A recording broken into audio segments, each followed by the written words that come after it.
À la frontière avec la Biélorussie, les barbelés sont déjà installés. Mais la Pologne veut aller plus loin et construire un mur de 180 km de long pour un coût de 353 millions d'euros. Le but, empêcher les migrants de franchir la frontière. Il y a une guerre hybride à la frontière polono-biélorusse avec un déplacement massif et forcé de citoyens d'autres pays vers la Pologne organisé par le régime de Loukachenko. La Pologne, tout comme l'Union européenne, accuse en effet le régime biélorusse d'organiser une crise migratoire en réponse aux sanctions à son encontre.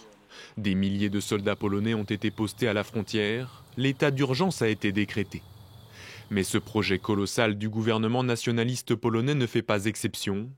Partout en Europe, de la Grèce à l'Estonie, des murs s'érigent.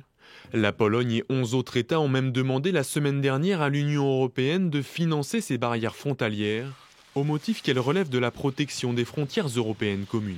Cette lettre, c'est en quelque sorte une sorte de déclaration de guerre à l'esprit européen. C'est-à-dire que l'idée d'avoir en Europe un continent ouvert, prospère et accueillant est quelque part battue en brèche par ces pays. En réponse, la Commission européenne assure que même si elle ne s'oppose pas aux murs le long des frontières, elle ne financera pas leur construction.